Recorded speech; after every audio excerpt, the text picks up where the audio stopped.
السلام علیکم ورحمۃ اللہ وبرکاتہ۔ اعوذ باللہ من الشیطان الرجیم، بسم اللہ الرحمن الرحیم۔ ام یحسدون الناس علی ما آتاہم اللہ من فضلہ فقد آتینا آل ابراہیم الکتاب والحکمۃ وآتیناہم ملکا عظیما۔ اب کیا یہ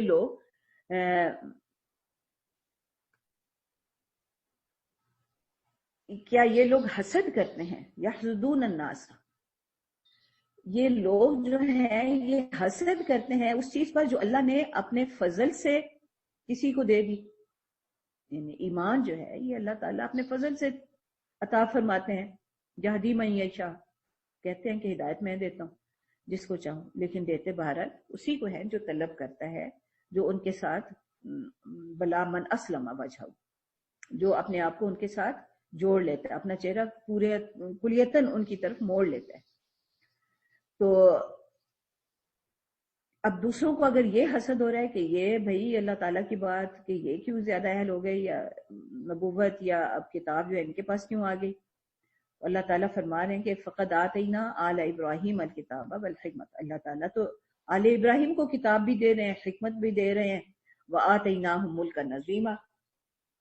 اور انہیں بڑی بادشاہی بھی دی ہے۔ اب یہاں پر بادشاہی جو ہے اس کو پھر صرف یہ سیاسی بادشاہی کے معنوں ہی میں نہیں لینا چاہیے۔ ایک بادشاہی ہوتی ہے سیاسی، اور ایک ہوتی ہے دلوں پہ حکومت کرنا۔ بادشاہ جو ہیں وہ دلوں پہ بالعموم حکومت نہیں کرتے، بہت کم ایسے عادل بادشاہ گزرے ہیں تاریخ میں جو دلوں کو مسخر کر پائے ہوں، ورنہ ہمیشہ بادشاہوں بیچاروں کے سامنے لوگ بڑی عزت احترام، تو دھوکے میں بیچارے خود بھی رہتے ہیں، اور اس وجہ سے ان کا نامہ اعمال اور خراب ہوتا چلا جاتا ہے، تکبر میں مبتلا ہوتے ہیں، ظلم پر اتر آتے ہیں، فساد برپا کرتے ہیں۔ تو اصل بادشاہی یہ ہے کہ دل فتح ہو جائیں، اور یہ انبیاء علیہ السلام کو اور جو اللہ کے دین کو مضبوطی سے پکڑنے والے ہیں یہ بادشاہی ان کو حاصل ہوئی ہے۔ اور وہ واقعہ تو سب کو یاد ہی ہوگا کہ جب ہارون رشید نے حضرت عبداللہ بن مبارک کو شہر میں داخل ہوتے کہیں دیکھا، اپنے اوپر چبوترے سے یا کسی سے، اس نے دیکھا کثرت سے لوگ چلے جا رہے ہیں اور وہ اپنی ملکہ کے ساتھ تھا، تو ملکہ کہنے لگی کہ ہیں یہ کون ہے جس کا اتنا استقبال ہو رہا ہے کہ ہزاروں کی تعداد میں لوگ بھاگے چلے جا رہے ہیں ان کا استقبال کرنے کے لیے۔ تو بادشاہ کہنے لگا کہ یہ عبداللہ بن مبارک ہیں جو آج شہر میں آئے ہیں، تو لوگ ان کے استقبال کے لیے جا رہے ہیں۔ تو ملکہ کہنے لگی کہ پھر بادشاہی تمہاری ہے کہ ان کی ہے؟ تم تو بلاتے ہو تو لوگ آتے ہیں، تمہارے سامنے تو لوگ ڈرتے ہوئے یا کوئی تما لے کر آتے ہیں، اور ان کے سامنے لوگ خود بخود بھاگے چلے جا رہے ہیں۔ تو یہ ہے ملک عظیم اصل۔ اور ویسے ظاہری ریاستی جو حکمرانی ہے وہ بھی اللہ تعالیٰ نے متعدد انبیاء علیہ السلام کو بھی عطا فرمائی، حضرت داؤد علیہ السلام، حضرت سلیمان علیہ السلام، حضرت یوسف علیہ السلام، نبی صلی اللہ علیہ وسلم کو بھی تو بعض اوقات دے دیتے ہیں، لیکن بہرحال یہ کوئی ایسی چیز نہیں ہے جس کو یہ سمجھا جائے کہ جس کو بادشاہی مل گئی کوئی اللہ تعالیٰ کی حمایت بھی اس کے ساتھ ہے۔ فَمِنْهُمْ مَنْ آمَنَ بِهِ وَمِنْهُمْ مَنْ صَدَّ عَنْهُ وَكَفَى بِجَهَنَّمَ سَعِيرًا۔ تو اب دیکھیں نا، کتاب ہے اور پھر ان میں سے کوئی ایسا ہے، یعنی پھر یہ وہ یہود و نصارہ ہی کی بات ہے کہ ان میں سے کوئی تو ایمان لے آتا ہے اور کوئی جو ہے وہ اس راستے کی رکاوٹ بن جاتے ہیں۔ وَكَفَى بِجَهَنَّمَ سَعِيرًا، تو جو رکاوٹ بنیں گے ان کے لیے جو ہے جہنم ہی ان کا ٹھکانہ ہوگا، وہی اس کے لیے ان کے لیے کافی ہے۔ ان الذین کفروا بآیاتنا سوف نصلیہم نارا، جو بھی ہمارے احکام کا انکار کرے گا جلد ہی ہم اسے آگ میں جھونک دیں گے۔ یہ جو نصلیہم جب کہا جاتا ہے اس کا مطلب جیسے بس پھینک دینا، جھونک دینا۔ کلما نضجت جلودہم بدلناہم جلودا غیرہا لیذوقوا العذاب ان اللہ کان عزیزا حکیما۔ اور جب بھی ان کی جلد جل جائے گی، نضجت یعنی بالکل جل کے سیاہ ہو جائے گی۔ اب عام طور پہ جلد اگر پوری جل جائے نا تو تکلیف کا احساس ختم ہو جاتا ہے، یعنی برنز اگر اتنے ڈیپ ہوں، اتنے گہرے ہوں کہ اس میں پوری جلد جو ہے وہ جل جائے تو تکلیف کا احساس نہیں ہوتا، لیکن ان کی جلد بدلتی جاتی رہے گی تاکہ انہیں لیذوق العذاب، تاکہ وہ عذاب کا مزہ بھی چکھتے رہیں، تاکہ انہیں تکلیف کا احساس بھی ہوتا رہے۔ تو جہنم کی آگ کی یہ بس عجیب خصلت ہے، جلائے گی بھی اور تکلیف بھی ختم نہیں ہوگی، جل کے ختم بھی نہیں ہوگا بندہ. باقی یہ متشابہات ہیں امور، اس سے زیادہ تو ہم نہیں کچھ کہہ سکتے. ان اللہ کان عزیزا حکیما، کرنے والا پوری قوت رکھتا ہے، اسے پتہ ہے کب کیا کرنا ہے. والذین آمنوا وعملوا الصالحات سندخلهم جنات تجری من تحتها الانہار خالدین فیہا ابدا لهم فیہا ازواج مطہرۃ وندخلهم ظلا ظلیلا. یہ اللہ تعالیٰ کا بڑا کمال کا یہ اسلوب ہے کہ جہاں کوئی جہنم کی بات کرتے ہیں فوراً اہل ایمان کی تسلی تشفی کی بھی بات ہو جاتی ہے کہ جو ایمان اور عمل صالح یہ دونوں شرائط ہیں، ایمان بھی ہو اور عمل صالح بھی ہو، تو انہیں تو پھر ہم ایسے باغات میں داخل کریں گے جن میں وہ ہمیشہ رہیں گے خالدین، اور اکیلے بھی نہیں ہوں گے، خالدین بہت سارے لوگ ان کے ساتھ ہوں گے، اور بڑے پاکیزہ ساتھی. ازواج مطہرہ، ازواج مطہرہ پھر طہر کی بات جب کرتے ہیں اس میں ظاہری بات نہیں، ہر طرح کی پاکیزگی شامل ہے. وندخلهم ظلا ظلیلا، اور ہم انہیں گھنی چھاؤں میں رکھیں گے. جنت کے بارے میں جو بہت ساری تفصیلات اللہ تعالیٰ نے بتائی ہیں، ان میں یہ بھی ہے کہ وہاں سائے ہوں گے، اور یہ بھی ہے کہ وہاں پر نہ تو کوئی ایسی دھوپ ہوگی جو تکلیف دہ ہو، اور نہ ایسی سردی ہوگی جو کہ ٹھر جائے بندہ اور تکلیف دہ ہو جائے، بلکہ بڑا ہی خوبصورت موسم ہوگا. ان اللہ یأمرکم ان تؤدوا الامانات الی اہلہا. پتہ نہیں اب مجھے ایسے لگ رہا ہے کہ یہ ساتھ یہ کہہ کے نا کہ آمن وعملوا الصالحات، کہ جو ایمان والے اور صالحات ہوں گے انہیں یہ انعام ملنے ہیں، تو پھر اللہ تمہیں یہ حکم دے رہے ہیں، کس کو؟ وہ جو کہ ایمان اور عمل صالح کرنے والے ہیں. ان اللہ یأمرکم ان تؤدوا الامانات الی اہلہا، کہ اپنی امانتیں ان کے اہل کے سپرد کرنا. وَإِذَا حَكَمْتُمْ بَيْنَ النَّاسِ أَن تَحْكُمُوا بِالْعَدْلِ، اور جب تم لوگوں کے درمیان فیصلہ کرو تو عدل کے ساتھ فیصلہ کرو. ان اللہ نعم یعظکم بہ، اللہ تم کو نہایت عمدہ نصیحت کرتا ہے. ان اللہ کان سمیعا بصیرا، بے شک اللہ سنتا بھی ہے اور دیکھتا بھی ہے. اب یہ بہت ہی قرآن کی ان اہم ترین آیات میں سے ہے جو کہ اسلامی معاشرے اور اسلامی نظام حکومت، اسلامی نظام عدل، ان سب کے لیے یہ بنیاد کا کام ہے. ساری معاشرت، ساری معیشت، ساری معاملات، فارن پالیسی، ہر چیز جو ہے نا وہ اسی پر استوار ہو. اس میں سب سے اہم بات تو یہ ہے کہ امانتیں ان کے اہل کے سپرد کرو. امانت جو ہے نا یہ بہت ہی کوئی زبردست وصف ہے، اور اگر اہل کا مطلب جو اہل ہے وہ اس کے سپرد نہ ہو، نہ اہلوں کے سپرد ہو، تو معاشرے تباہی سے دوچار ہو جاتے ہیں. اب امانت ہے کیا؟ امانت کے بارے میں پہلی بات تو یہ ہے کہ امانت کوئی ایسی چیز ہے جس کی میں مالک نہیں ہوں، یعنی کوئی ایسی چیز ہے جو میری ملکیت نہیں ہے لیکن میرے سپرد کی گئی ہے کہ میں اس کی حفاظت کروں. تو امانت کو ملکیت سمجھنا جو ہے نا یہ ایک بنیادی غلطی ہے. تو تم اس کے سپرد کرو جو کہ اس کی حفاظت کا اہل ہو، یعنی امانت اس کے سپرد کرو جو اس کی حفاظت کر سکے. اگر تمہارے سپرد کوئی امانت ہوتی ہے تو تم اس کی حفاظت اب واجب ہو جاتی ہے تمہارے اوپر، وہ تو ضروری ہو گئی. اب امانت کن کن چیزوں میں ہو سکتی ہے؟ عام طور پہ تو یہی ہے کہ بھئی کوئی بندہ کسی کے پاس کوئی اپنا مال رکھواتا ہے یا کوئی سامان رکھواتا ہے کہ ذرا یہ خیال رکھنا ہے، میں ذرا کوئی حفاظت کا خود کو مسئلہ ہو تو کسی دوسرے کے پاس حفاظت سے رکھوا دیتا ہے کہ بھئی تم مجھے خیال رکھنا. پہلے تو لوگ ایک دوسرے کے گھروں میں رکھوا دیتے تھے، یا کچھ مرکزی گھر ہوتے تھے جن کے بارے میں اطمینان ہوتا تھا کہ یہ ہماری امانتوں کو سنبھال کے رکھیں گے. تو قیمتی چیزیں جو تھیں وہ ان کے پاس امانت کے طور پر رکھوا دیا کرتے تھے. اب بینکس جو ہیں وہ یہ کام کر رہے ہیں، ان کے ہاں انسان جو ہے اپنی ضروری قیمتی چیزیں جو ہے یا مال جو ہے، روپیہ پیسہ جو ہے وہ ان کے پاس رکھواتے ہیں، تو گویا کہ ان کے پاس امانت ہے اور وہ اس کی ذمہ دار ہیں اس کی حفاظت کے. تو مال و اسباب کے بارے میں بھی، لیکن اس کا اسی طرح راز کے بارے میں کہا گیا المجالس بالامانات، مجلس ہیں جو امانت کے ساتھ ہیں.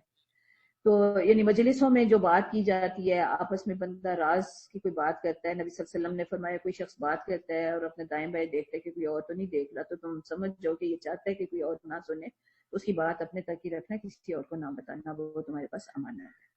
تو یوں لوگوں کے راز، لوگوں کی باتیں وہ بھی امانت ہو جاتی ہیں۔ ایک کی سن کے دوسرے کو پہنچانا، یہ پھر اس امانت میں خیانت ہو جائے گی۔ تو یہاں بھی یہی ہے کہ پھر میں بات کروں ہی اس سے، اپنا راز پہنچاؤں ہی اس کو جو اس کی حفاظت کر سکتا ہے، الی اہلہا۔ تو یہ بھی یہاں پہ یہ بھی مجھے کہہ دیا گیا۔ پھر ایک بہت بڑا جو اس کا وسیع مفہوم ہے، ہر عہدہ، ہر ذمہ داری وہ امانت ہے، علم بذات خود امانت ہے۔ اب جو بھی عہدہ ملا ہے، جو بھی ذمہ داری ملی ہے، اس کو احسن طریقے سے اس کا انتظام چلانا، اس کے ساتھ متعلقین جو بھی افراد ہیں یا جو بھی کام ہے یا جو ساز و سامان ہے، اس کی حفاظت کا انتظام کرنا، ان کے حقوق کا خیال رکھنا، حقوق کی ادائیگی کا خیال رکھنا،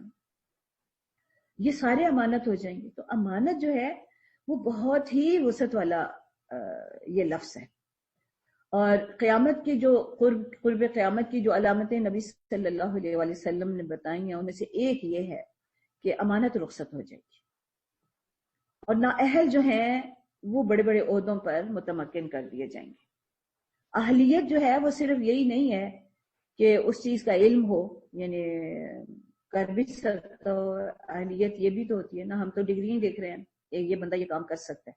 تو اہلیت جسمانی بھی ہو سکتی ہے، اہلیت نیتوں کی بھی ہو سکتی ہے کہ وہ نیک نیت بھی ہے، بندہ دیانت سے کر سکتا ہے۔ امین ہونا ایک بڑی صفت ہے کہ امین بندہ ہونا چاہیے، اور کہتے ہیں کہ چلے علم تھوڑا کم ہونا لیکن امین ہو تو وہ زیادہ بہتر ہے بندہ۔ اگر آپ نے کسی کو ملازم رکھنا ہے اور وہ مثلاً آپ بطور کوک کے ہی رکھ رہے ہیں، باورچی کے طور پہ ہی رکھنا ہے، کھانا ایک بندہ بہت اچھا بناتا ہے لیکن بیچ میں سے خیانت بھی بہت کرتا ہے اور آدھا مال تو غائب ہی کر دیتا ہے، اور ایک بندہ ہے جو اتنا اچھا کھانا تو نہیں بناتا لیکن آپ کے ایک ایک چیز کی، چینی کے ایک ایک دانے کی اور آٹے کے ایک ذرے کی حفاظت کرتا ہے۔ تو پتہ نہیں ہم میں سے کس کو ترجیح دیں گے؟ اب یہ ترجیح جو ہے نا اس کو دیکھنا ہے، یعنی اس طرح کی خیانت جو ہے وہ بھی خیانت ہے، کہ غمن کر لینا، بے دردی سے اڑا دینا مال کو، یہ ساری خیانتیں ہیں۔ تو خیانت کی بہت، تو اس حد تک یہ چیز اہم ہے کہ سورۃ الانفال میں جہاں پر اسلامی ریاست کی اہم بنیادوں کا نشاندہی فرمائی گئی ہے، تو وہاں پر جو ایک اہم ہدایت ہے آیت نمبر 27 میں، یا ایھا الذین آمنوا لا تخونوا اللہ والرسول وتخونوا اماناتکم وانتم تعلمون۔ گویا کہ اسلامی ریاست کی بنیاد یہ ہے کہ اس ریاست کے افراد جو ہیں وہ اللہ اور اس کے رسول کے ساتھ خیانت کرنے والے نہ ہوں، یعنی اللہ اور اس کے رسول کی طرف سے جو امانت ان کے سپرد کی گئی ہے، اور اللہ تعالیٰ نے تو ہمیں یہ بتایا کہ یہ قرآن بھی تمہارے پاس ایک امانت ہے۔ اب دیکھیں یہ کتنی بڑی امانت ہے، گویا کہ اب اس کا ایک ایک حکم دوسروں تک پہنچانا میرے ذمہ کر دیا گیا۔ امانت اب یہاں امانت میں جو ذمہ داری جو دے دی گئی، یہ امانت ہے، اب تم اس پر گواہ بھی بنا دیا۔ اب یہ تو بہت بڑی امانت ہے جو کہ میرے سپرد کر دی گئی ہے۔ تو اللہ اور اس کے رسول کے ساتھ خیانت نہ کرنا، اللہ کے احکام ہے جو مجھے پہنچ رہے ہیں، رسول اللہ صلی اللہ علیہ وسلم نے ان کی مجھ تک پہنچانے کا حق ادا کر چکے ہیں، اب مجھے آگے پہنچانی ہے، تو یہ تم خیانت نہ کرنا، ان کو رد و بدل نہ کرنا، ان کو اپنی مرضی سے بدلنا نہ، ان کی حفاظت کرنا، ان کی اشاعت کرنا، یعنی جو جس کام کے لیے یہ تمہیں دی گئی امانت وہ کام پورا کرو، اس پر یہ ہے، یعنی اللہ اور رسول کے ساتھ وفاداری کا ہو، ان کے ساتھ خیانت نہ کرنا۔ پہلی بات تو یہ کہ اسلامی معاشرہ جو ہے اس میں اللہ اور اس کے رسول کے ساتھ خیانت نہیں ہوگی۔ اور دوسری بات جو بتائی گئی وَتَخُونُوا أَمَانَاتِكُمْ، اور اپنی امانتوں کے ساتھ بھی خیانت نہ کرنا، خاص طور پہ الگ سے جو ذکر ہے، تو یہ امانتیں وہ ہیں کہ جو بھی جس عہدے پر بھی تمہیں رکھا جاتا ہے، جو ذمہ داری بھی اس معاشرے میں تمہیں دی جاتی ہے، اس کا پورا حق ادا کرنے کی کوشش کرنا۔ گھر میں اگر ایک ماں ہے، اس کو ماں ہونے کی حیثیت سے جو ذمہ داریاں اس پر عائد ہوتی ہیں وہ پوری کرے۔ اللہ تعالیٰ نے تو کہا ہے کہ ہر بندہ مسئول ہے، کلکم راع وکلکم مسئول عن رعیتہ، تم میں سے ہر ایک راعی ہے اور ہر ایک مسئول ہے اپنی رعیت کے بارے میں۔ اور وہاں پر تو وضاحت سے بتایا گیا کہ ایک عورت جو ہے وہ اپنے شوہر کے گھر اور اس کے بچوں کے بارے میں جواب دہ ہوگی۔ تو یہ مطلب شوہر جو ہے وہ اپنے لحاظ سے ہے، مطلب گھر میں بھی ہر بندہ جو ہے نا وہ امین ہے، اور معاشرے میں بھی ہر بندہ جو ہے اس کے سپرد کوئی نہ کوئی امانت ہے، چاہے وہ چوکی دار ہو، چاہے وہ سویپر ہو یعنی صفائی کرنے والا ہو، چاہے وہ صدر مملکت ہو، وزیر اعظم ہو، وزیر ہو، تو جس کے پاس جتنی بڑی امانت ہے وہ بیچارہ اتنا ہی زیادہ مسئول ہے۔ اس لیے نا حکمرانوں پر پتہ نہیں، میرا تو یہ جی چاہتا ہے ان پر ان کے ساتھ ان پر ترس کھانا چاہیے، ان پر تنقید کے بجائے ترس کھانا چاہیے، مشورہ ضرور بندہ دے، خواہی کے ساتھ دے، اور لیکن یہ ہے کہ ترس بھی کھاؤ، بیچارے اتنی مشکل میں پھنسے ہوتے ہیں، اتنے معاملات ہیں ان کے سامنے، اور ہیں تو بیچارے محدود دماغ والے ہی نا سارے انسان، تو بس اللہ دعا کیا کرنا چاہیے کہ بھئی اللہ تعالیٰ آپ نے جن لوگوں کو بھی ہمارے سروں پر رکھا ہے اور جو ان کو کوئی ذمہ داری دی ہے تو مولا ان سے ذمہ داری آسان طریقے سے ادا کروا لیں۔ آپ کو وہ اچھا لگتا ہے یا نہیں اچھا لگتا، اس میں آپ کو خرابیاں بڑی نظر آتی، لیکن بہت ضروری ہے کہ ہم اپنے امت مسلمہ کم از کم، ہم مسلمان ممالک تو ہیں نا، مسلم معاشرت، مسلم مطلب ممالک تو ہیں نا، اسلامی ہیں یا نہیں، تو اپنے حکمرانوں کے ساتھ خیرخواہی کا تقاضا یہ ہے کہ ان کے لیے دعا کی جائے، کم از کم اتنا تو ہم کر سکتے ہیں۔ غلطیوں کی نشاندہی احسن طریقے سے کرنی چاہیے، لان تان کر کے نہیں، ہمازہ نمازہ جو ہے نا وہ کسی کے لیے بھی ٹھیک نہیں، تو یہ امانتوں کی ادائیگی کرنی بھی ضروری ہے، اور دوسروں کو امانتوں کی ادائیگی میں ان کی معاونت بھی ضروری ہے، ایک دوسرے کے معاون بھی بننا ہے اس لحاظ سے، تو کیونکہ اگلی جو بات ہے نا، اب صرف امانت صرف وہی بیچارہ تو نہیں ہے امتحان میں جس کے سپرد کوئی امانت ہے، ہم سب امتحان میں ہیں کہ میں نے اس کی کتنی معاونت کی اس ذمہ داری کی ادائیگی میں۔ اس سلسلے میں اگلی بات آگے، وَإِذَا حَكَمْتُمْ بَيْنَ النَّاسِ أَن تَحْكُمُوا بِالْعَدْلِ، تو لوگوں کے درمیان جب تم کوئی فیصلہ کرو تو عدل کے ساتھ کرو۔ تو اس سلسلے میں وہ جو 9 باتوں کا حکم ہے نا، اس میں یہ بھی بات ہے کہ میں کسی سے خوش ہوں یا ناراض، بات عدل کی کروں، بات انصاف کی کروں، تو یعنی مجھے کوئی اچھا لگتا ہے یا برا لگتا ہے، اس کے جو بھی اس کے اگر برا لگتا ہے، ظاہر ہے چونکہ میں تو خود بہت اچھی مسلمان ہوں، اس لیے مجھے اسی لیے برا لگتا ہوگا کہ وہ اچھا مسلمان نہیں ہے، تو چاہے یہی بات ہے اور اپنے بارے میں یہی گمان ہو تو پھر بھی ٹھیک بھی ہو فرض کیا۔ اب یہ ویسے پتہ تو نہیں ہے کہ میرا اپنے بارے میں گمان صحیح ہے، کیونکہ اللہ میاں نے تو ابھی مجھے ڈانٹے کہ بھئی یہ تم اپنے تزکیے کے بڑے دعوے کرتے ہو، اللہ کہ وہ تو اللہ فیصلہ کرے گا، تو خیر فرض کیا کوئی بڑا واقعی ٹھیک ہے، پھر بھی اسے یہ حق نہیں ہے کہ وہ کسی ایسے شخص کے ساتھ نفرت کا معاملہ رکھے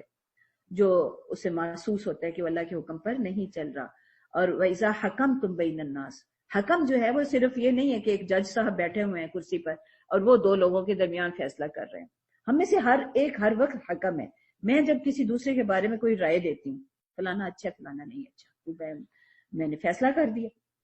یہ چیز اچھی ہے یہ چیز نہیں اچھی، یہ میں نے فیصلہ کر دیا، تو جو بھی اس طرح کی بات بھی منہ سے بندہ نکال رہا ہے کسی کی اچھائی اور برائی کے بارے میں، ان تحکموا بالعدل، اس میں اپنے جذبات کو دخل نہیں دینا، اس میں اپنی خواہشات کو دخل نہیں دینا کہ مجھے جس سے فائدہ ہوا ہے، جو مجھے بس مجھے اچھا لگتا ہے۔ بہت سارے لوگوں کوئی اچھا لگتا ہے کسی کو، اکثر سیاسی رہنماؤں کے بارے میں ہوتا ہے کہ بھئی فلاں کسی کو بس خواہ کوئی اچھا لگنے لگ جاتا ہے، اس سے پوچھا جائے بھی کیوں اچھا لگتا ہے، بس اچھا لگتا ہے، پتہ نہیں کیا بات، بس مجھے وہ اچھا لگتا ہے، یعنی کوئی دلیل بھی نہیں ہوتی، کوئی خوبی بھی بظاہر وہ پیش کرنے کے قابل نہیں ہوتی اس بندے میں، لیکن وہ اچھا لگنے لگ جاتا ہے، تو کوئی بات نہیں، یہ جذباتی فیصلے ہیں، جذبات آ جاتے ہیں۔ تو لیکن اگر مسلمان بندہ ہے تو مجھ سے کم از کم اللہ تعالیٰ مجھے یہ حکم دے رہے ہیں کہ تم فیصلے عدل پر کرو۔ عدل کا مطلب یہ ہے کہ پہچانو کہ اس کا کیا حق ہے، وہ اس کو دو، احترام کا حق ہے وہ دو، خیرخواہی کا حق جو ہے وہ یعنی خیرخواہ بنو ہر ایک کے، اور خیرخواہی کا یہ بھی حق ہے کہ اگر کسی کو غلطی کرتے دیکھتے ہیں تو اس کو نہیں بھی کریں، امر بالمعروف اور نہیں عن المنکر، یہ عدل کے ساتھ ہر شخص کا حق ہے کہ اس پر یہ ذمہ داری ادا کی جائے، لیکن اب اس میں جذبات کو دخل نہیں ہونا چاہیے۔ ان تحکموا بالعدل، ٹھیک ٹھیک حق ادا کر دو۔ اسی طرح عدل میں سارے حقوق کی ادائیگی آ جاتی ہے کہ جس وقت جس کا جو حق بنتا ہے وہ اس کو دو، اس کو ڈیلے نہ کرنا، اس میں تاخیر نہ کرنا، تاخیر کر دی کسی کا حق ادا کرنے میں تو وہ تو حق نہ ادا کرنے کے برابر ہی ہوتا ہے۔ اب یہ اسلامی معاشرت کی بنیاد ہے، اور اس کی بہترین تصویر جو ہے وہ ہمیں نبی صلی اللہ علیہ وآلہ وسلم اور خلفائے راشدین کے دور میں نظر آتی ہے کہ اس میں خلفائے راشدین کے دور میں مثلا حضرت ابو بکر رضی اللہ تعالیٰ عنہ کے دور میں یا حضرت عمر اور حضرت عثمان، مطلب سب کے دور میں جو ہمیں بنیادی چیز نظر آتی ہے وہ یہ کہ بہت اللہ تعالیٰ نے ان کو وسیع کامیابیاں نصیب فرمائی، دنیاوی لحاظ سے بھی، سیاسی لحاظ سے بھی. تو ویسے ہمارا منہ تو نہیں ہے کہ ہم اس کو ان کا کوئی تجزیہ کر سکیں یا اس کے بارے میں کوئی فیصلہ کر سکیں، لیکن ہم یہ دیکھتے ہیں کہ جس کے سپرد جو ذمہ داری کی گئی، یعنی اس کو دی گئی ذمہ داری، تو پتہ نہیں وہ تھے ہی اچھے یا وہ امین تھے اس لیے انہوں نے ایسا کیا کہ انہوں نے وہ ذمہ داری بہترین طریقے سے ادا کی. جس کو سپہ سالار بنایا گیا، آج سب کہتے ہیں کہ ان سے اچھا کوئی فیصلہ نہیں ہو سکتا تھا، وہی بہترین سپہ سالار تھے. جنگوں کی جو اسٹریٹجی بنائی گئی، اب نبی صلی اللہ علیہ وسلم نے جتنی بھی یعنی حکمت عملی جس معاملے میں بھی جو اختیار کی، آج بھی جس لحاظ سے اس کا تجزیہ کیا جائے تو نہیں سمجھ آتی کہ اس سے بہتر بھی کوئی فیصلہ ہو سکتا تھا. یعنی وہ ایسی اہلیت تھی ان لوگوں میں. تو آج کے دور کی پتہ نہیں، بس اب تو یہی لگتا ہے کہ جدھر جس کو بٹھایا جاتا ہے ایسے لگتا ہے کہ وہ اس ذمہ داری کے اہل ہی نہیں تھا، اس کو بٹھا دیا گیا کہ نااہلوں کے سپرد معاملات کر دیے گئے. تو یہ ایک بڑا اللہ تعالیٰ کی طرف سے ایک عذاب بھی ہے جو انسانوں پر مسلط ہوتا ہے کہ نااہل جو ہیں وہ معاملات کے نگران بنا دیے جائیں. اللہ تعالیٰ کہتے ہیں کہ یہ اتنی اہم ہدایات ہیں، امانت اور عدل، کہ ان کی پاسداری ان اللہ نعم ما یعظکم بہ، یہ بہت ہی نہایت عمدہ نصیحت ہے جو تمہیں کی جا رہی ہے، اور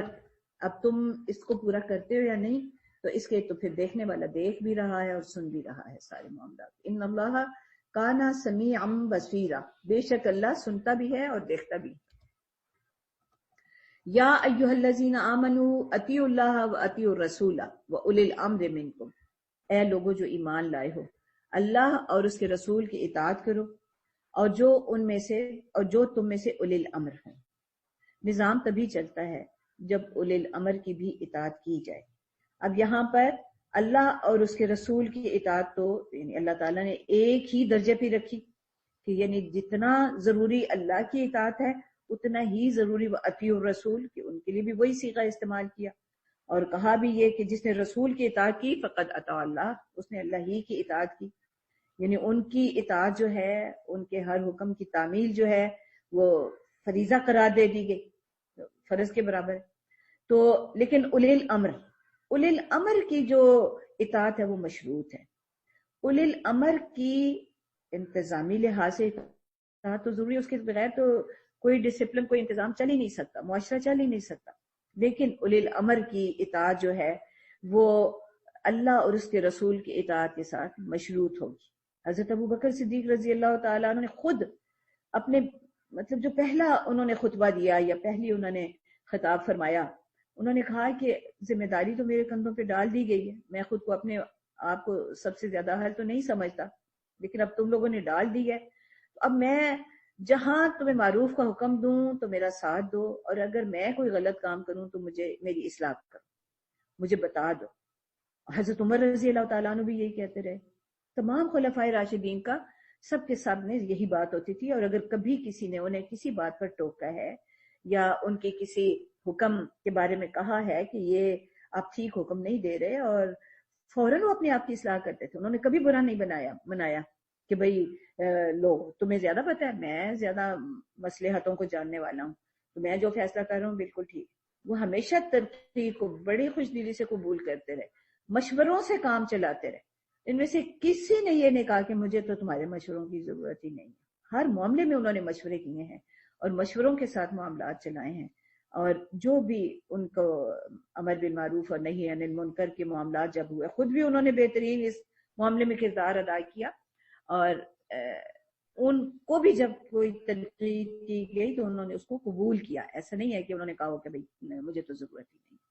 تو اس لیے یہ بھی اولی الامر کی ذمہ داری ہے کہ وہ خود جو ہے نا، جو بھی اولی الامر ہو، گھر کا اولی الامر جو ہے وہ شوہر ہے، اسی طرح ہر ادارے کا کوئی نہ کوئی اولی الامر ہے، کوئی ہیڈ آف ڈپارٹمنٹ ہے، کوئی ہیڈ آف دی انسٹیٹیوشن ہے، ادارے کا حکمران ہے، کوئی پورے ملک کا حکمران ہے. تو جس کی کوئی صوبے کا حکمران ہے تو کوئی وزیلے کا حکمران ہے، تو جس کو جس حد تک حکمرانی اللہ تعالیٰ نے عطا کی ہے تو اس کے ساتھ تعاون تو ضروری ہے، لیکن تعاونوا علی البر والتقوی ولا تعاونوا علی الاثم والعدوان، یہ بنیادی رہنما اصول ہے کہ جہاں نیکی اور تقوی کا حکم ہوگا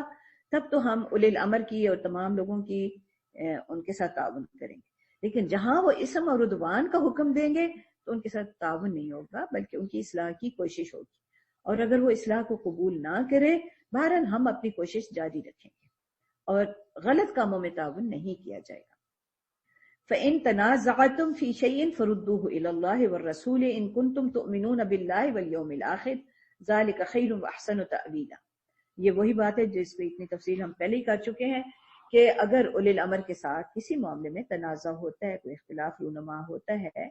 تو فیصلے کے لیے یا آپس میں جو بھی اولی الامر ہیں، اولی الامر سے صرف بادشاہی مراد نہیں ہے، کوئی بھی، یعنی گھر کا اولی الامر ہے، معاشرے کا اولی الامر ہے، محلے کا اولی الامر ہے، مسجد کا اولی الامر ہے، کوئی بھی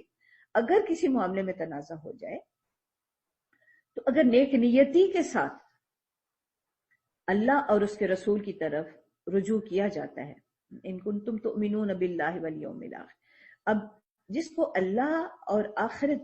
میں اللہ کے سامنے حاضر ہونے کا یقین ہوگا وہ پھر اب اپنی ذاتی ترجیح کو اور ذاتی خواہش کو پھر سامنے نہیں رکھے گا کہ اس کی بنیاد پر فیصلے کرے، وہ صرف اللہ کی رضا اور آخرت کی کامیابی کے پیش نظر ایک بات کرے گا، بڑے اخلاص سے بات کرے گا اور چاہے گا کہ اسے صحیح بات پتہ چل جائے کہ ہو سکتا ہے میرا ہی خیال غلط ہو کہ میں اختلاف کر رہی ہوں، تو اپنی بھی اصلاح کی ہر وقت بندے کو تیار رہنا چاہیے۔ تو فردوہ الی اللہ والرسول، اور نیک نیتی کے ساتھ اگر اللہ اور اس کے رسول کی طرف معاملے کو لوٹایا جائے تو صحیح بات سامنے آ جاتی ہے، کوئی ایسا مسئلہ نہیں ہوتا۔ وآخر دعوانا الحمدللہ۔